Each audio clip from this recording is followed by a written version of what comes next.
Imagine stepping outside into the biting wind, your breath freezing in front of you, and knowing there's no warm place to return to. For medieval peasants, winter wasn't just uncomfortable. It was dangerous, relentless, and often deadly. The homes they lived in were basic to the point of being brutal. Forget central heating or even fireplaces as we know them. These people faced the cold with almost no protection from the elements. Most peasants lived in what we would call huts, but even that word makes them sound sturdier than they were. Their homes were usually made from a method called wattle and daub, a lattice of wooden sticks packed with a mixture of mud, straw, and animal dung. It worked as basic insulation in moderate weather, but in deep winter, it was almost useless. The walls cracked, the wind slipped through the gaps, and when it snowed, it sometimes blew straight through the thatched roof. Roofs were made from layers of straw or reeds tied tightly together, but over time they sagged, leaked, and rotted. Water would drip inside during storms, and snow piled on top could cause them to collapse if not regularly cleared. There was rarely any ceiling inside, just open rafters, which meant all the warm air from the fire drifted up and vanished. The floor? Dirt. Not even packed stone or wood, just cold, hard earth, and in winter that dirt turned to mud, especially near the entrance where people tracked in snow and slush. There was no concept of keeping the house warm because heat didn't stay in the house. It vanished almost instantly. Most of these homes had only one room. That's where everything happened: sleeping, eating, cooking, storing tools, and sometimes sheltering animals. One small central hearth served as the only source of heat, light, and food preparation. Chimneys didn't exist in most peasant homes until much later in history. Instead, smoke from the fire filled the room, slowly seeping out through a hole in the roof or, more commonly, just hanging there, coating everything and everyone in soot. Breathing was uncomfortable. Eyes stung constantly. But that smoke had a hidden benefit. It helped preserve the thatch by deterring insects and even acted as a crude antiseptic. Still, the fact that people had to live in rooms filled with wood smoke shows how few choices they had. Open a window to let the smoke out, and you let all the warmth escape. Keep the window shut, and you choke on the air. Windows were rare and tiny, usually just small openings covered with cloth, animal bladder, or wooden shutters. Glass was a luxury peasants couldn't afford. During winter, these openings were closed tight, sometimes sealed with straw or rags. Light was nearly non-existent, especially on overcast days. Peasants lived much of the winter in dimness, with only rushlights or candles made from animal fat to see by. As for insulation, there wasn't any. No padded walls, no floorboards, no thermal curtains. The only insulation came from clothing, animal skins, and the bodies of the people and animals crammed inside. A family might be packed into a small space barely the size of a modern living room, all sleeping, eating, and working within feet of one another just to avoid freezing to death. It's hard to overstate just how vulnerable these homes were to the weather. A strong wind could strip away parts of the roof. Cold soaked through walls and floors. Moisture turned food stores moldy and made clothing damp. In especially bad years, people would freeze to death inside their own homes. These were the conditions peasants faced every single winter, and they survived not through comfort, but by adapting every aspect of life to endure it. In the bitter heart of a medieval winter, warmth wasn't just a matter of comfort, it was survival. And when the fire was weak and the wind howled through the cracks in your mud-plastered walls, sometimes the best thing you could do was snuggle up to a pig. That's not a joke. In many peasant homes, livestock weren't just animals to be milked or slaughtered. In winter, they were vital heat sources, living furnaces with 4 legs. Bringing animals inside the home wasn't unusual or even considered strange. It was common practice, and in many parts of Europe, it was a well-established part of surviving the cold. Peasant houses were often small, one-room structures. With no separate barn or stable, many families built their homes with what's called a byre-dwelling layout. One half of the hut would be for the people, and the other for the animals. A low wooden barrier or simple trench separated the two sides. On one side, the family slept, ate, and lived. On the other, cows, pigs, goats, and chickens did the same. In the coldest regions, especially in Northern Europe and the British Isles, this setup helped preserve precious heat. Animals generate warmth, a lot of it. A full-grown cow gives off the same heat as a small space heater. Multiply that by a few goats, a pig or two, and maybe some chickens roosting on a beam, and you've got a surprisingly effective heating system. The body heat from animals would rise, mix with the smoke from the fire, and linger in the low, crowded room. It wasn't cozy by modern standards, but it could be the difference between life and death. Peasants understood this balance intuitively. In the evening, they would secure their animals inside, using hay or straw as bedding not just for comfort, but for insulation. Pigs might sleep beside a bed made of straw, or even under the same blanket. Chickens often perched near the ceiling, where the warm air collected. Even the dung the animals left behind, unpleasant as it was, had its own benefit. It released a small amount of heat as it decomposed. Some people even placed piles of manure near walls to help insulate their homes from the wind. To modern minds, it might sound filthy. But in the medieval world, the idea of separating animals and people completely was more of a luxury than a norm. Only wealthier households had detached barns or separate animal shelters. For peasants, the home was multifunctional, part kitchen, part bedroom, part barn. The smell, the noise, even the occasional bite or peck, all of it was tolerated for one reason: warmth. There are even records of children sleeping with lambs or baby goats during cold snaps. Not only did this protect the young animals, but the body heat they gave off helped keep the child warm too. In some cases, farmers deliberately timed breeding so that births would happen in late autumn, ensuring that young animals needing shelter coincided with the coldest part of the year, further justifying their place indoors. This practice also fostered a kind of intimate connection between humans and their animals. These weren't just sources of meat or milk, they were companions in hardship, heat-giving allies in the fight against the frost. A family might rely on a single cow for warmth and milk, and losing it to illness or exposure could be as devastating as losing a family member. Of course, it wasn't a perfect solution. Disease could spread quickly in close quarters. Lice and fleas were common, but in the calculus of medieval survival, these were lesser evils compared to freezing. The goal was simple: make it to spring. And so, when the nights grew long and the frost crept in under the door, peasants didn't light up electric heaters or pile on blankets. They reached for straw, stirred the embers in the fire, and welcomed their animals inside, because sometimes survival meant sleeping next to a snorting, shivering, heat-giving pig. Let me know if you want this adapted for animation or want the next point: low-tech heating methods in the same style. Absolutely. Here's a 600-word narrative-style script for the point: low-tech heating methods from your video, How Medieval Peasants Survived the Coldest Nights and More. It's written to be engaging, historically accurate, and visually immersive, perfect for increasing viewer watch time. When you live in a time without electricity, radiators, or even chimneys, staying warm in the dead of winter becomes an art of survival, and medieval peasants were masters of it. They didn't have thermostats or gas fireplaces. What they had were ingenuity, patience, and the desperate will to make it through another freezing night. At the heart of every peasant home was the fire. Not a roaring blaze like in a nobleman's hall, no, this fire was small, carefully tended, and designed to last as long as possible on the few scraps of wood they could gather. Firewood was precious. Peasants couldn't afford to burn logs all day. So they used what was available: branches, twigs, dried peat, and even animal dung. Yes, dung. Dried cow or horse dung was surprisingly effective. When compacted and left to dry, it burned slowly and steadily, releasing a steady stream of heat and smoke. It didn't smell as bad as you'd think, especially once your nose got used to it. In fact, in many parts of Europe, it was a go-to fuel throughout the winter months. Another low-tech trick they used was the slow-burning log, sometimes called a banked fire. In the evening, a large, dense piece of wood or peat would be placed deep into the embers of the fire and covered with ash. This helped the fire smolder all night without going out, so in the morning, they could simply stir the ashes, blow gently, and the fire would spark back to life.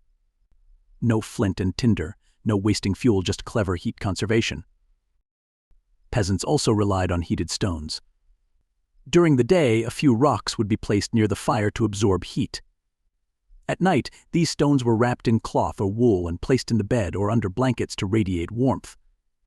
It wasn't much, but if you'd spent all day working in the freezing fields, Even that little bit of heat was heavenly. Some even went a step further and used brick bed warmers, hollowed clay or metal containers filled with embers placed under beds or benches.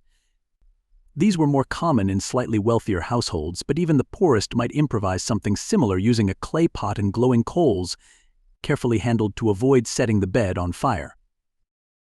Peasants also made the most of thermal mass, even if they didn't know the term. Hearths, walls, and even large pots placed near the fire would soak up heat during the day and slowly release it into the room after the fire died down. The entire layout of the home worked around heat conservation. The roof was low, trapping warmth. People and animals slept close together, and no corner was wasted. Thick curtains or even old cloaks were hung over doorways or windows to block drafts. Doors were padded with straw or rags. And when there just wasn't enough warmth to go around, peasants used their bodies. Families slept huddled together under shared blankets.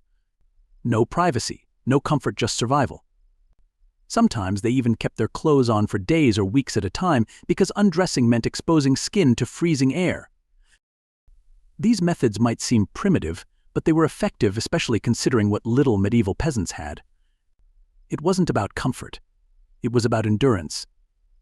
Every ember, every stone, every handful of dung, it all counted. Because when the cold crept in and the night stretched long, warmth didn't come from luxury. It came from knowledge, resourcefulness, and centuries of passed-down tricks that helped people survive, one frozen night at a time. Let me know if you'd like scene prompts for this section, or want the next topic expanded in the same tone. When night fell in medieval villages during winter, the cold inside peasant homes could be just as bitter as it was outside. With little insulation, no glass in windows, and only a small hearth for heat, peasants had to get creative when it came to sleeping. Survival didn't rely on comfort, it relied on strategy, closeness, and shared warmth. The typical peasant home was a one-room structure, often shared by an entire family and sometimes even by livestock. Privacy didn't exist in the way we understand it today.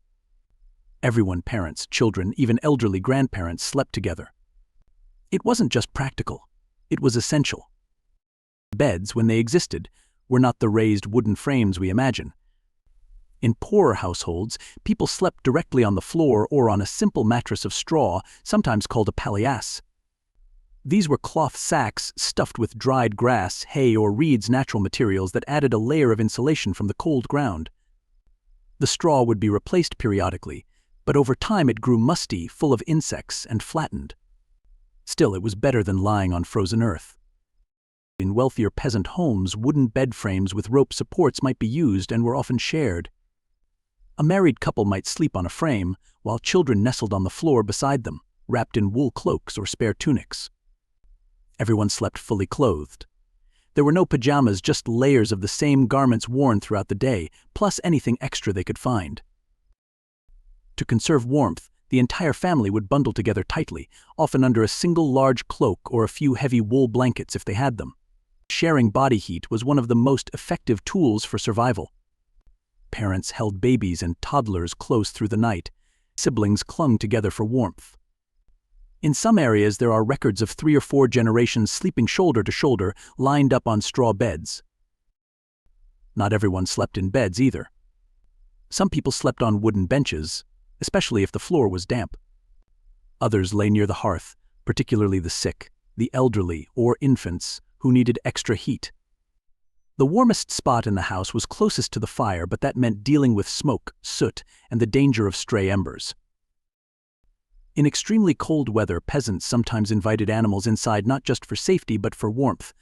A cow, pig, or a few goats lying in the same room added heat, moisture, and comfort. Some families even shared sleeping space with livestock, separating humans and animals with just a simple wooden partition or nothing at all. Heated stones placed in the fire during the evening were then wrapped in cloth and placed near feet or under straw bedding. This was a low-tech but effective method of making sleeping slightly more tolerable.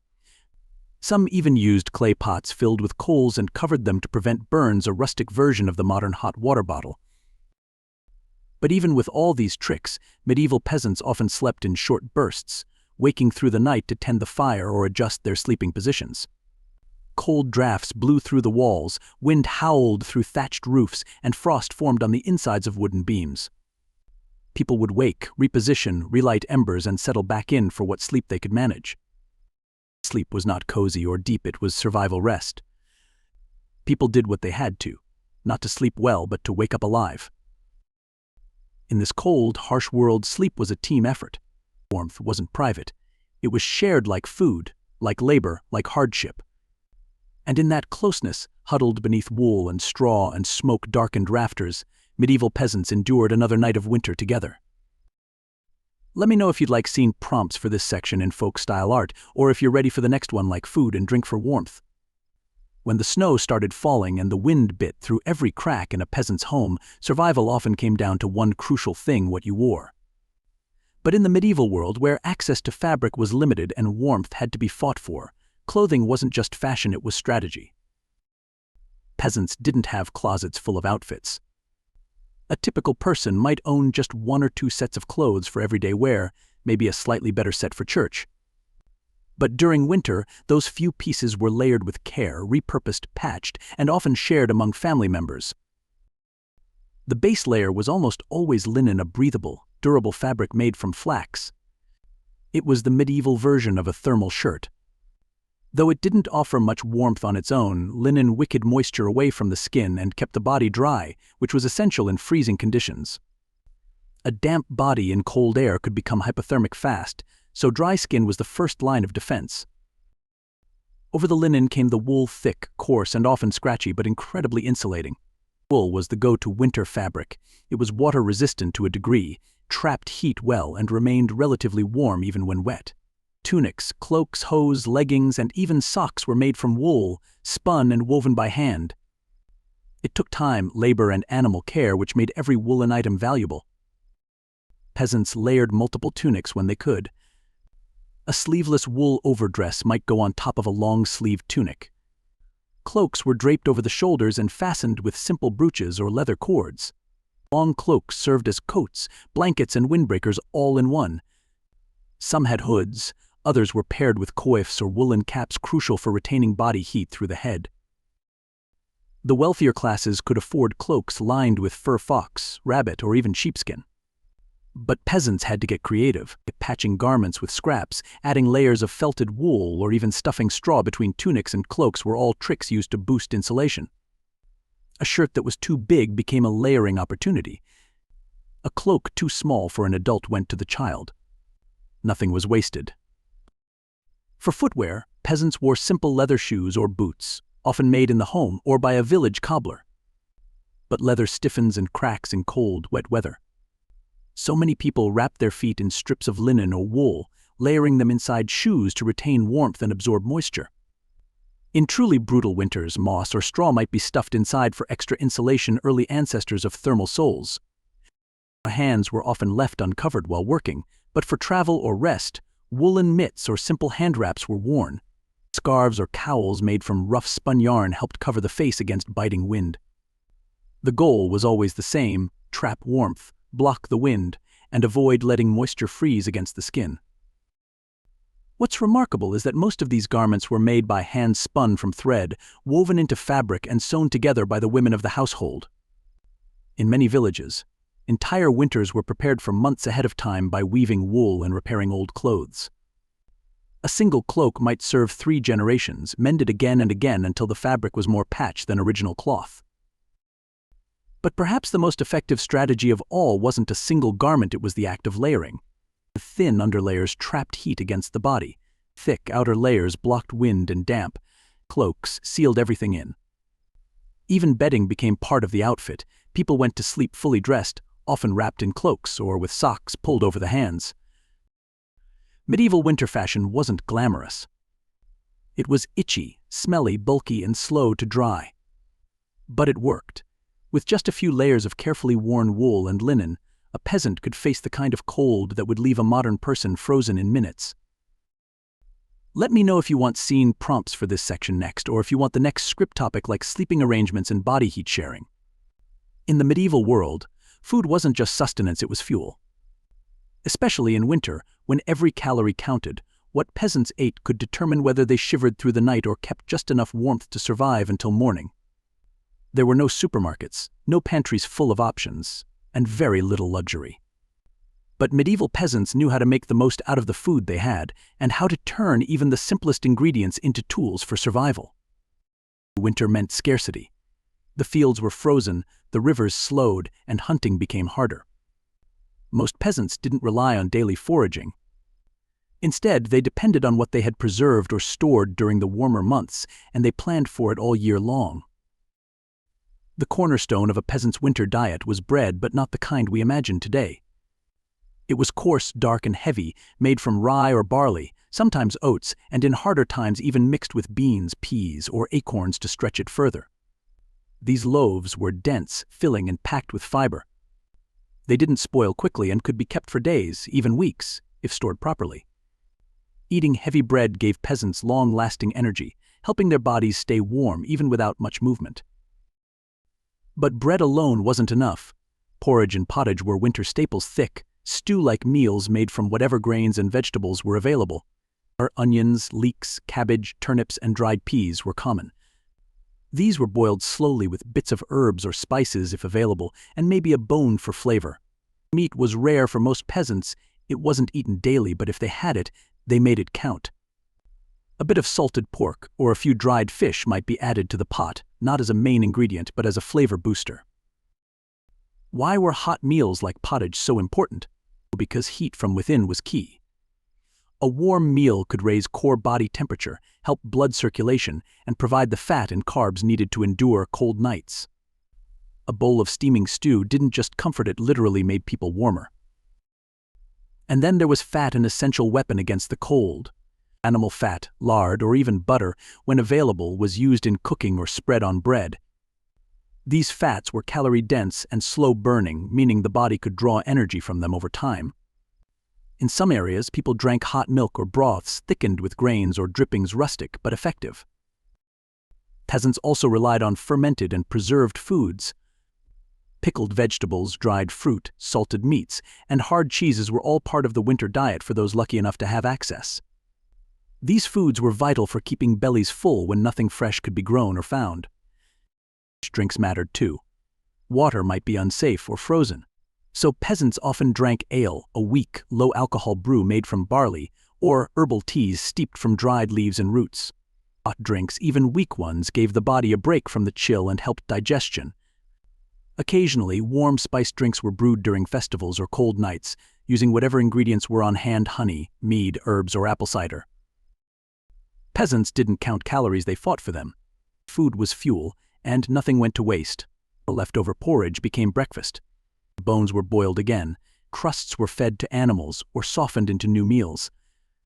Every crumb had value, and every warm bite helped push back the cold. There was no luxury in this system, but there was wisdom. Medieval peasants learned, through generations of hardship, that surviving the cold wasn't just about fire and clothing. It was about what you put in your body when, how, and how much. And in that balance of bread, broth, and body heat, they endured.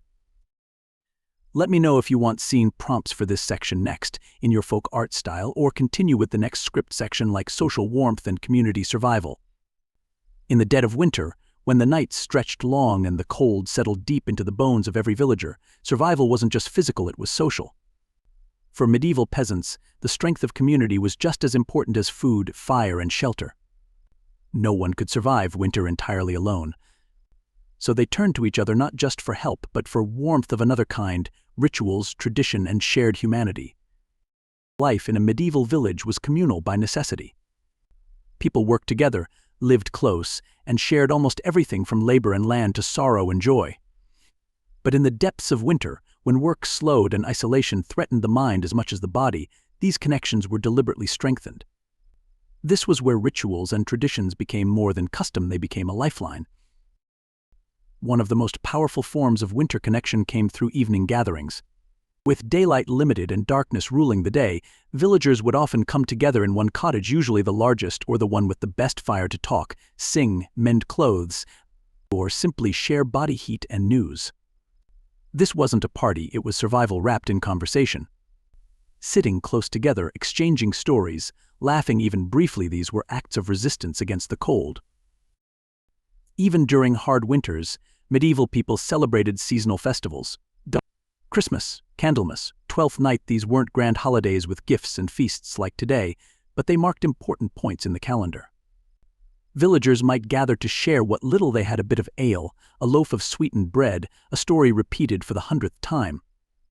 These rituals brought structure to the season, breaking up the endless gray and reminding people that winter would end.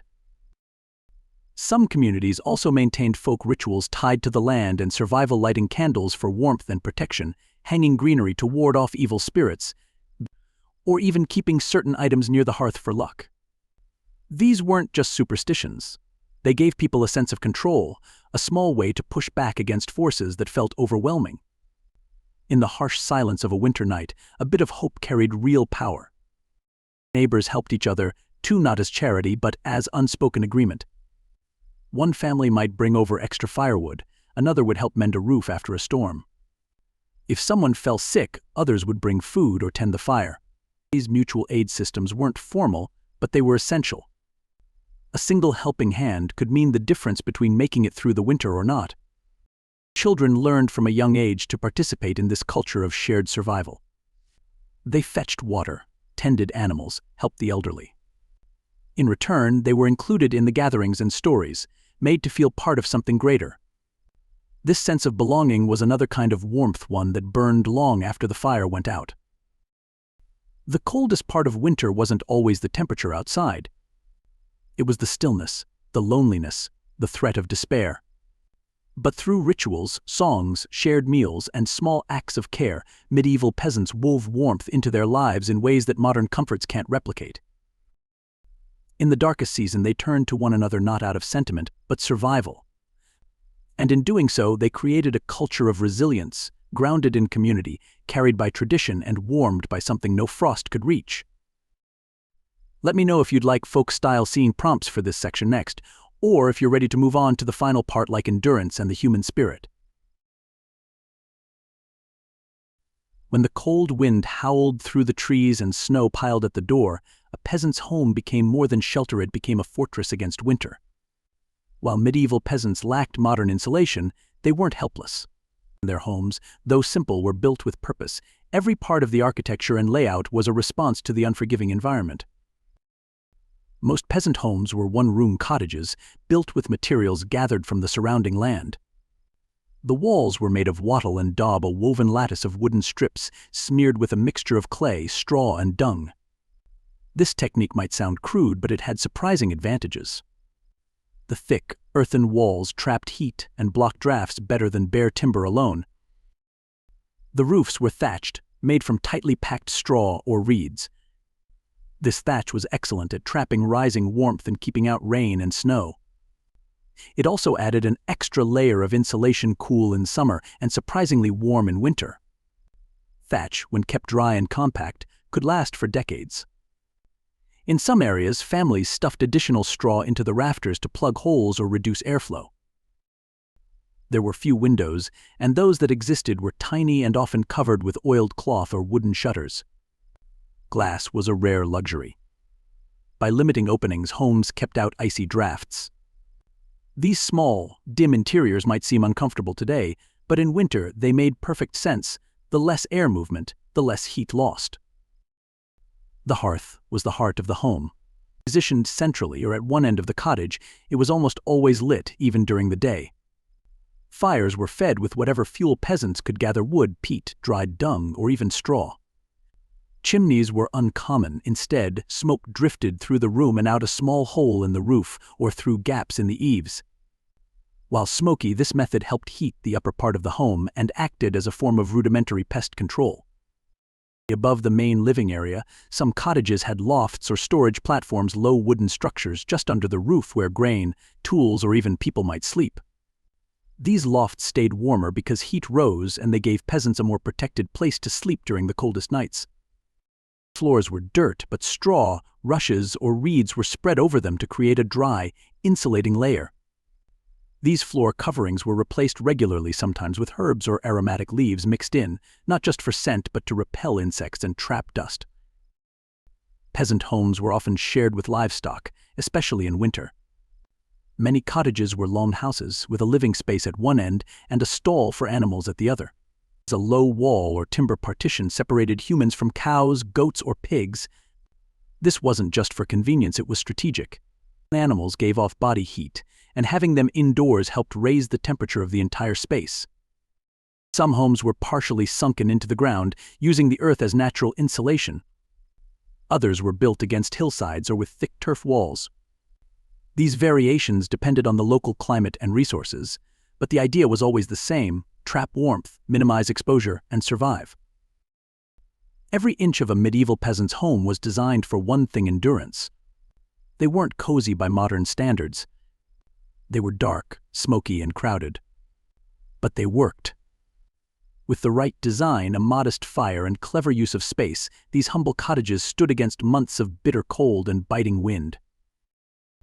In the quiet heart of winter, with snow swirling outside and frost creeping along the walls, these homes were lifelines.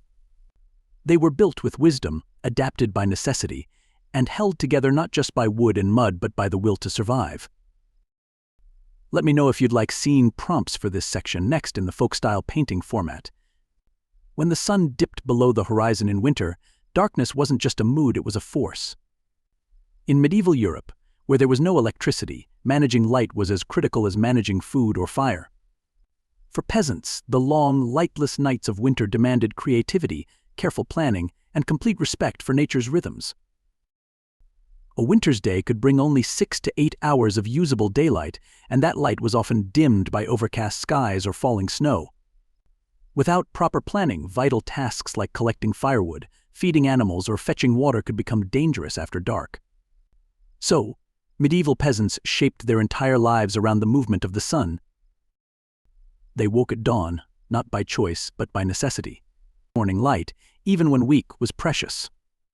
Everything that required visibility, cooking, cleaning, spinning wool, repairing tools, had to be done before dusk. Even indoor tasks were rushed to fit within that narrow window of usable light. Inside the home, once the sun faded, light became a luxury. Most cottages had no windows or only very small ones, and the interiors were dim even during the day. At night, the only sources of illumination were the hearth, tallow candles, and rushlights, a primitive lighting method made by soaking the pith of a rush plant in animal fat. These rushlights burned quickly, gave off little light, and smoked heavily. Candles were better, but they were not cheap. Tallow, made from animal fat, was common but foul-smelling. Beeswax candles gave a brighter and cleaner light, but they were expensive and mostly reserved for churches or wealthy households. So peasants used candles sparingly, if at all. The hearth itself was multifunctional. It cooked food, heated the home, and served as a central light source. Families would often gather around it in the evening, not only for warmth but because it was the only real source of light. Shadows danced across walls as people talked, mended clothing, or simply sat in silence watching the fire fade. With light so limited, peasants adjusted their internal clocks. The idea of a modern bedtime didn't exist. Instead, people followed a more seasonal rhythm. In winter, they would often go to sleep shortly after darkness fell, sometimes as early as 6 or 7 in the evening. But here's something fascinating. In some parts of medieval Europe, people practiced segmented sleep. They would sleep for several hours, wake up in the middle of the night for an hour or two, often to pray, tend the fire, or quietly reflect, and then return to sleep until dawn. This wasn't considered insomnia. It was just the natural way to deal with long, dark nights in a world without artificial light. And for many, it created a peaceful, almost meditative break between the two halves of the night. Timekeeping itself was a challenge. Most peasants didn't own clocks or hourglasses. Time was measured by the sun's position, the crowing of roosters, the length of a candle, or even the sound of church bells if they lived near an abbey. In this sense, time was fluid, tied more to activity and necessity than precision. In winter, the pace of life slowed. That was intentional. The limited light meant fewer hours of work and more hours of stillness. Storytelling, singing, simple games, or quiet thought filled the long evenings. Rather than fight the darkness, medieval peasants worked with it, accepting the night, conserving what little light they had, and trusting that spring would come. So when the snow blanketed the earth and the nights stretched endlessly on, light became more than a tool. It was a symbol of survival, of routine, and of the peasant's quiet ability to adapt to a world lit only by fire and sky. Let me know if you'd like scene prompts for this section in your folk-style painting format. In the dead of medieval winter, warmth was life, and anything that threatened it was simply avoided, even if it meant sacrificing cleanliness. For peasants, survival took priority over hygiene, and many of the habits they formed during the cold months reflected that. In ways that might seem shocking today, peasants practiced strategic filth not from laziness, but from sheer necessity. Washing with water in freezing temperatures was risky business. There was no indoor plumbing, no hot showers. Water had to be fetched by hand, often from wells, streams, or rain barrel sources that might be frozen solid. Heating enough water for bathing took hours and consumed precious firewood, which was already in short supply. A full body wash in winter was a rare luxury, not a routine. Instead, peasants resorted to minimal hygiene routines, sometimes using cloths to wipe hands, faces, or the most exposed parts of the body. If they did wash, it was done near the hearth, where a little warmth from the fire could make the experience less punishing. Soap was homemade and rough, made from lye and animal fat, and often too harsh for daily use. So many simply skipped it altogether. One reason peasants tolerated grime was that layers of clothing and grime actually helped preserve body heat. A layer of natural skin oils, dirt, and even sweat created a barrier that slowed heat loss. It might sound counterintuitive, but going weeks or even months without washing the entire body actually helped peasants stay warmer. Removing all that protective grime with cold water in the dead of winter could chill the body to the bone and potentially lead to illness.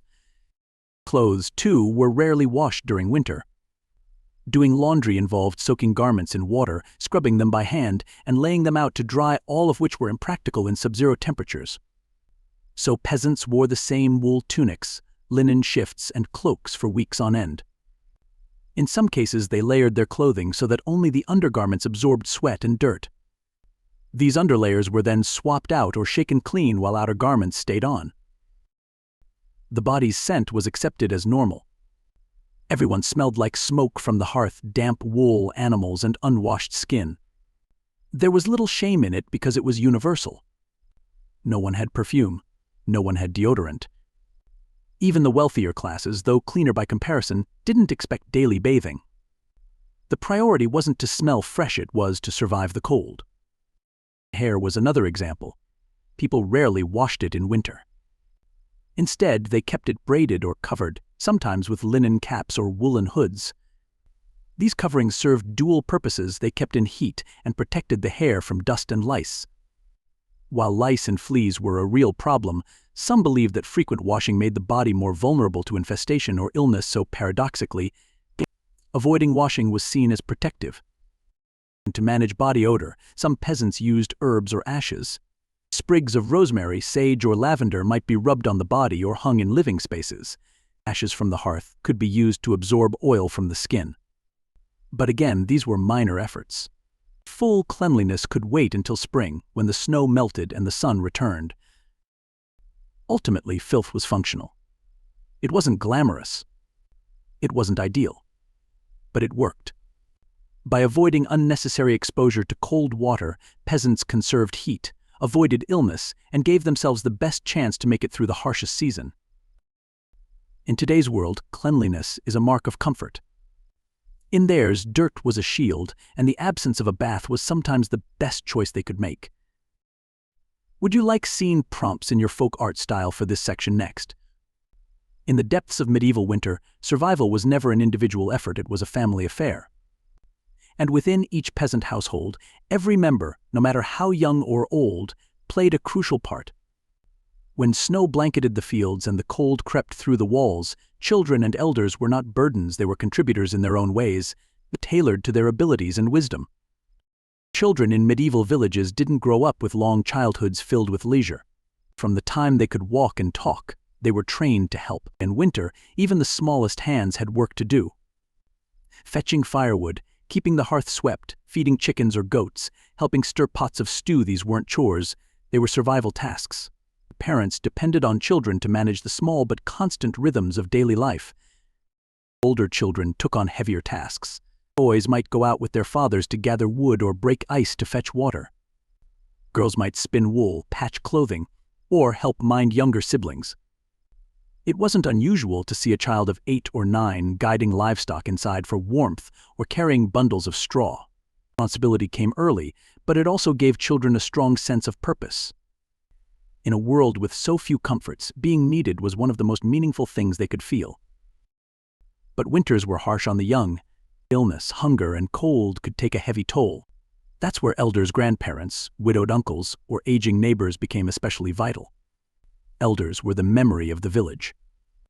They had seen many winters. They knew how to stretch food, how to treat frostbite with herbs, how to insulate a drafty wall with mud and straw. Their wisdom was not written, it was spoken, passed down through fireside stories and whispered advice.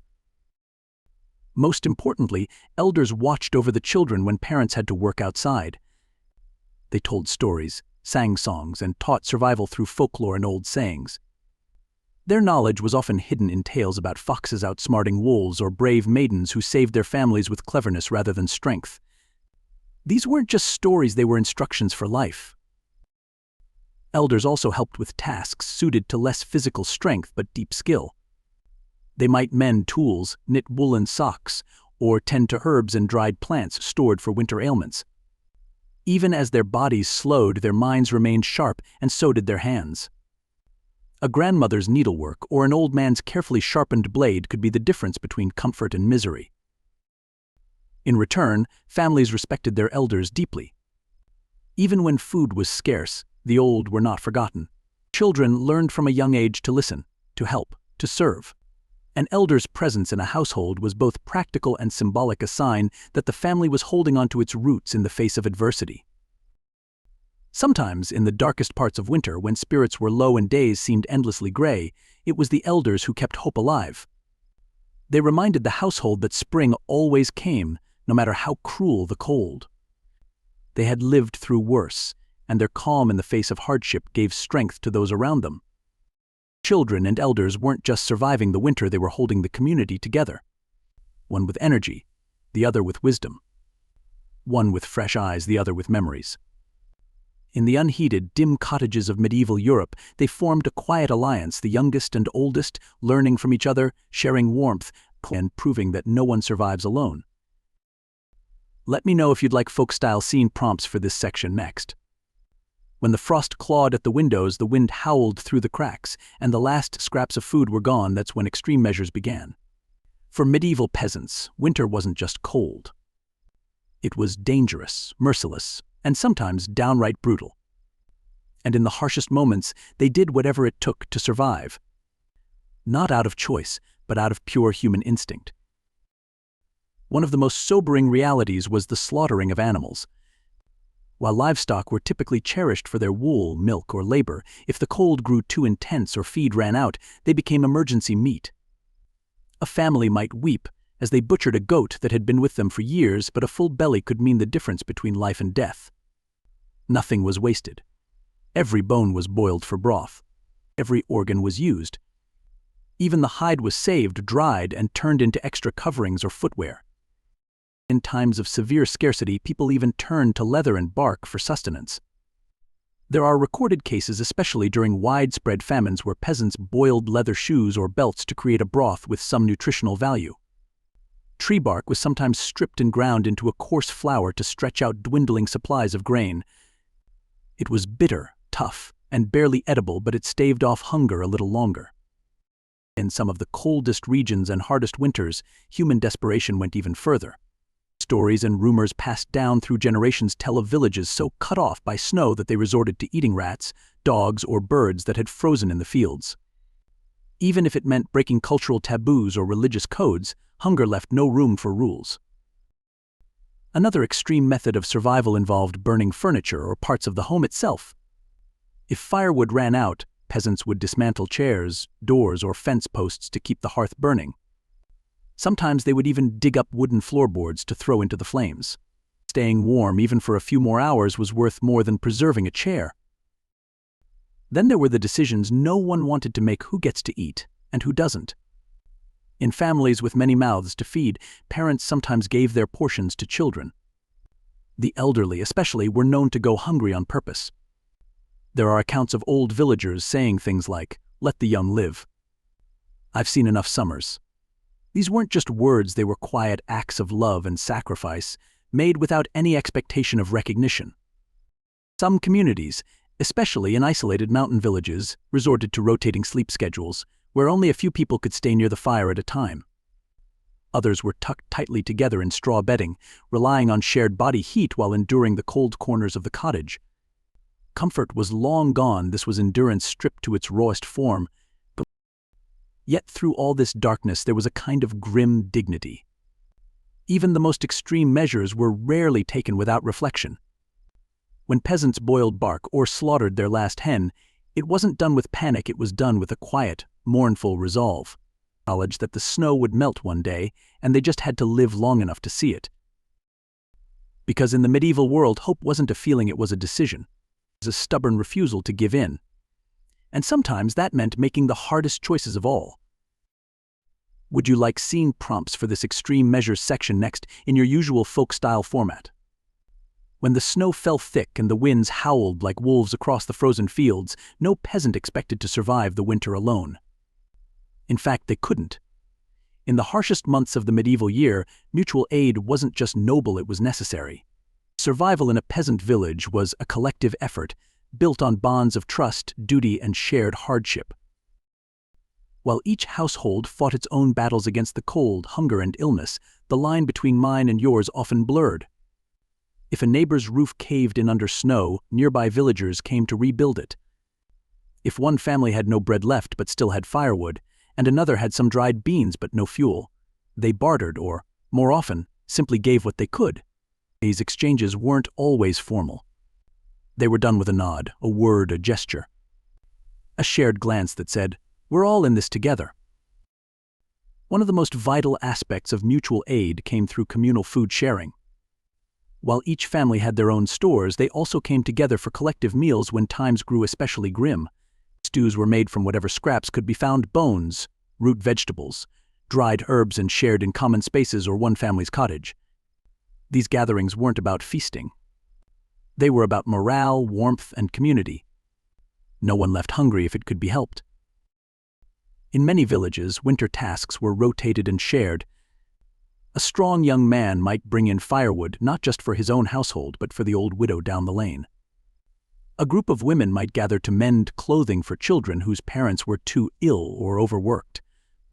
When heavy snow blocked paths or animal enclosures, the whole village might gather to dig, clear, and rebuild. It was also common to share shelter. If one family's hearth went cold or their walls began to leak, neighbors took them in. Several families might sleep together in the warmest home, laying shoulder to shoulder on straw mattresses, wrapped in whatever furs or blankets they had. Children from different households huddled together for warmth, not caring whose mother fed them or whose father stoked the fire. In that moment, they were one family. Peasant mutual aid also extended into caregiving and sickness. During outbreaks of illness, elders or women with herbal knowledge would move from house to house, checking fevers, boiling poultices, whispering prayers. They might bring dried rose hip for tea, garlic for infection, or salves made from beeswax and herbs.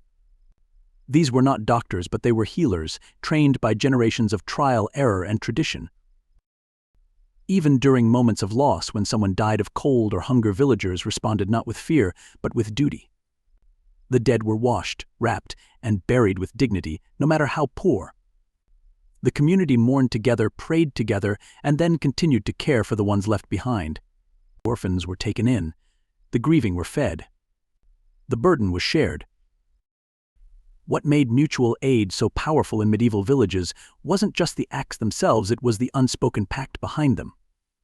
There was an understanding that any one of them could be next to lose their harvest, next to fall ill, next to feel the creeping cold in their bones with no one to help.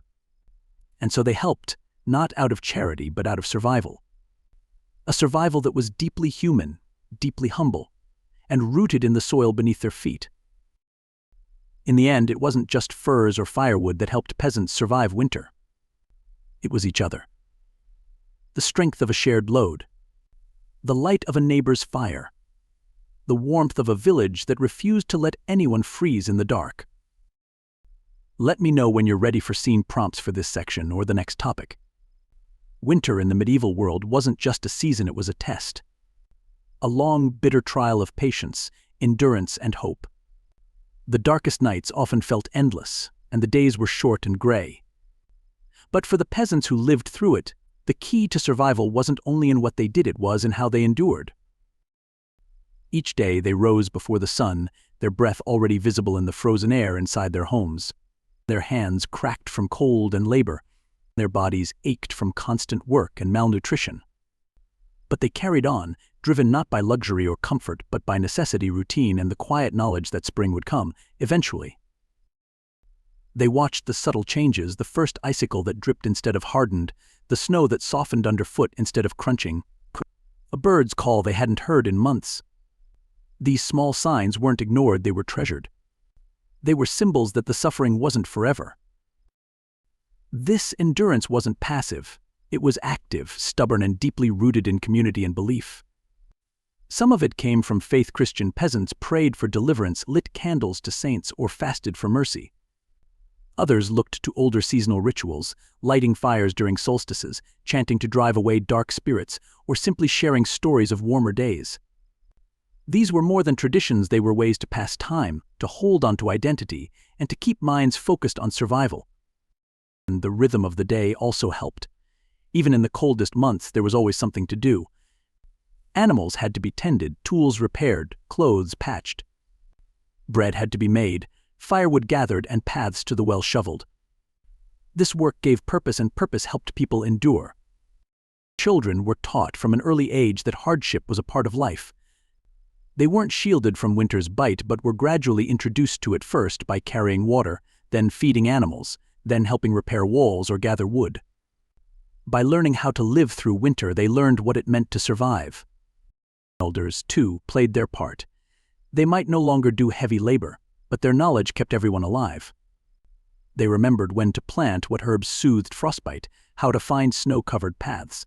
While their stories carried wisdom, and their calm steadiness helped others hold on. And through it all, they waited. They waited for the snowdrops, the first flowers, to break through icy soil, for the thawing rivers, for the return of trade wagons on the muddy spring roads. And when it came, it wasn't a celebration with trumpets or fireworks. It was quiet, tearful, full of deep relief. It meant the children might survive another year. It meant no more sleeping in shifts by the fire. No more eating the same dried beans and bark soup day after day. It meant life returning. But survival didn't erase the pain. By spring, some chairs were gone, burned to stay warm. Some homes were patched with old blankets instead of wood. Some faces around the hearth were missing. But the peasants who remained never took the thaw for granted. They celebrated with planting, with repair, with prayer. And with the kind of gratitude only those who've stared down death can feel. Enduring until spring wasn't just about surviving winter.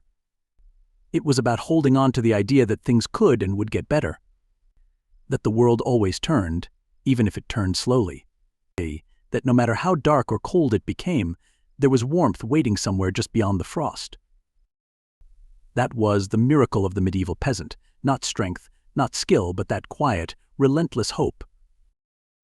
Would you like scene prompts for this final section in your folk-style art direction?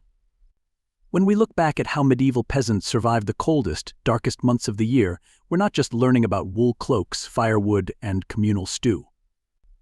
We're learning something deeper, something that still applies to us today, even if we sleep in heated homes and scroll on glowing screens. Their world was unforgiving. The cold didn't care about fairness. Crops failed. Livestock died. Children froze in their beds. The poor were always one bad winter away from starvation. And yet, through all of that, peasants endured not because of wealth or advanced tools, but because of their choices, their values, and their humanity. One of the most striking things is how much they depended on each other.